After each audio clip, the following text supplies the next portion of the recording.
Hello and welcome back to my YouTube channel. Michael Cross here. I should introduce myself a little bit. I've taught psychology to 18, 19, 20-year-olds for over 30 years, international relations, international economics, criminology, a whole bunch of stuff. But really, what really matters is truth and getting information out. So I just wanted to throw that out there. But also I want to throw out one other thing. Since I've resumed my channel, I would encourage people to hit subscribe and to please share this video on all platforms that you can. If you like the message, don't just give it a thumbs up, obviously, in the ratings, but also share it because that'll help push it up in the algorithm. Okay, here we go. You've heard of MAGA, Make America Great Again, right? And, you've heard about the MAFA, Make America Healthy Again.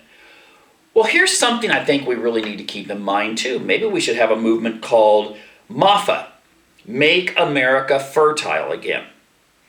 We've been hearing a lot, I've been dealing with this issue for years, maybe even decades, that demographic collapse is coming. Just take a look around you. How many people do you know that that are young? I'm talking about maybe under 50, that had 4 kids. How many 3? How many 2? How many 1? How many none? You got to remember, when you add all those up, let's say one person that did have 3 kids, and then another person that had no kids, and another one that had 1. Well, you haven't even reached replacement because the 1 and the 0 get pushed together, and then you get something below replacement, even though the other one had 3 kids. The thing is, this is how demographics works. Now, in an ideal society, the ones we used to have, people used to, the ones that lived out in the countryside and stuff, they would have 10, 11, 12 kids. And don't believe the propaganda that says most of those died. There were times where you might have an outbreak of Spanish flu or typhus or something like that, and maybe you did lose a few kids in that process. But generally speaking, most of those children survived. Now, some stayed on the farm, others moved to the city. Now, generally speaking, you move to the city, that destroys a family line. Now, there's some groups that have been able to deal with that. Jews were not allowed to own land in many countries, so they learned to adapt to the urban environment while still having families. But many people, they moved to an urban environment. You can see it today. They live in an apartment. Well, it's kind of hard to raise a lot of kids in an apartment and sustain a certain lifestyle. Marriage is harder. You might think it's easier, but it's not, because how do you meet people? There's millions of people around you, and it's hard to meet them. So we're having an increased number of single people, especially in the fertile years. You got to remember, the window of opportunity for fertility is something like, let's say for women, 18 to 40. Well, if you don't have a kid, if you don't have a place where you can raise a family, by the time you're 40, so you've avoided it or you've never gotten married, well, that's not going to lead to you having 3, 4, 5 kids. And this is something we're seeing all over the Western world. Okay? There's a problem, but there is a solution. There's a lot of solutions, but they have to be followed. And giving money to people may not be the best way.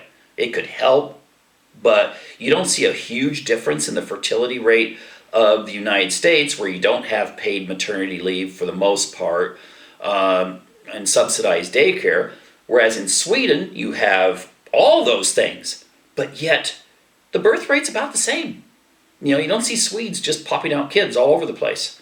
The birth rate is around 1.3 or 4, which in about 3 generations means turn the lights off and shut down operations. Okay? That's what it means when you see how that works out on a graph. So, how could you deal with this? Well, I've talked in another video about social conditioning theory. Social conditioning theory has been used since the 1960s to reduce birth rates. For instance, in Latin America, they use soap operas to get birth rates to come down from maybe 6 or 7 kids per family in places like Brazil, getting it down to, actually, I don't even know if they're at replacement now. They're hovering at below replacement. But Argentina, Chile, Uruguay, they're below replacement. And other countries are following. Mexico will soon be below replacement too. But in the soap operas, what you did when you wanted to reduce the family size from 6 and 7 children per woman down to what they would consider manageable, maybe 2 or 3, is you had plots that showed small families as the ideal. You had women putting off marriage and going for education until maybe, they're 27, 28 years old, instead of doing what their mother did and getting married at 16. And this worked. It helped to reinforce the idea that having small families worked. Now I'm going to use another example. You might think, oh, come on, people see stuff on TV, that doesn't affect you. Well, a lot of population agencies put a lot of money behind it. But you just use an example, like the razor companies, when they went to Latin America back in the 60s, they tried to sell razor blades to women, and it didn't work.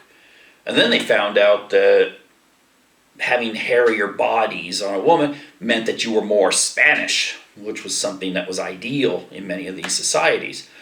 Then what they decided to do was show blonde white women shaving their underarms or legs and stuff like this.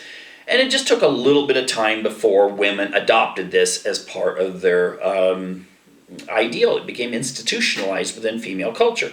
And the same has been true of birth reduction, to the point that maybe you might have a woman in Mexico whose mother had 8 kids, and her husband, his mother had maybe even 12 kids, but they have 2. That's becoming the norm. Now, if you add in how many people don't have any kids because of fertility, or they just don't get married, or they don't want kids, that will bring it down to the levels that we see in the United States and Sweden and other countries.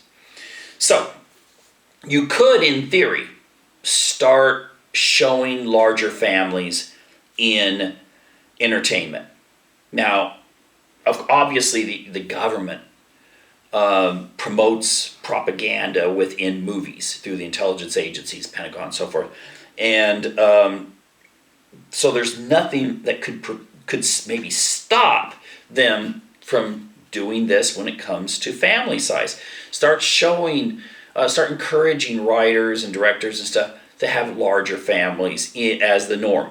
Or maybe even have subplots where someone really is sad because they never had children, or they just had one and that child got killed in a war, or something like that.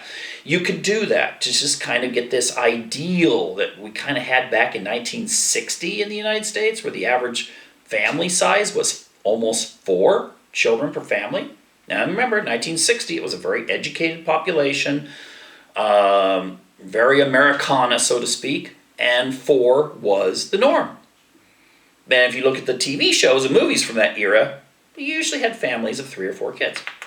Now, the other thing you could do is religion. Now, it's kind of ironic if you think about religion. The Bible, the first commandment given to Noah and Adam was to be fruitful, multiply, and replenish the earth. And you could encourage religions to start emphasizing this again, to see if you can increase marriage rates and family size and so forth. And if you could do this, then you might start seeing, because people really connect more to their religion than probably anything else if they're religious, you might see an increase in the marriage rate and therefore the fertility rate. And maybe those that might have had 2 kids might go for 3. And ones that might have gone for 3 could go for 4 or more. What is it? In American society, you do have the Amish and you have Orthodox Jews that do have large families. Mormons used to have large families, but it seems like they've kind of adopted the American way, and they don't so much anymore. And you could do things like Mongolia. Mongolia was wanting to increase its fertility rate, and they succeeded. And you know how they did it? They increased the status of motherhood to where people were like, wow, you're going to have a child, yay. And this actually caused women to desire more kids. And this, you might think, well, that's brainwashing. Well, what have they been doing since the 1970s, where the ideal, because people were scared that the population was going to just explode and everyone's going to be starving and you're going to be eating people as crackers someday, in reference to that movie that some of you have seen. Well, the thing is that it went too far. The birth rate went boom, and now we need to increase it. So why not use the same techniques? And lastly, I would say, teach your children the value of marriage, children, and so forth. Sometimes we give kind of a negative attitude. You go to the store, you might see a poor family with 3 kids, and like, oh my gosh, that person should have stopped at 1 because look, they're driving, their car's beat up, they're using well, I don't know what they call it now, but food stamps and things like that. Maybe you're also giving a message to your children that maybe having kids is a luxury and you shouldn't do that. And you may wind up not having grandkids if that continues. So go the opposite. Really encourage people in your family to have larger have larger numbers of kids. And maybe you won't wind up being, alone when you're a grandparent, because a lot of families are disappearing because there is no grandkids, or and it's I think the people who are having children today are the ones who will have a lot of benefits, because society's not a bad place. It's a really good time to live. You're not having to worry that you're going to die of getting poked by a nail and then getting an infection and dying, like used to be the norm back in, if you had that happen to you in the 1830s. We live in a pretty good world. And if we emphasize that, then maybe people will be more receptive to the idea of making America fertile again. Anyway, thank you, and see you for the next show.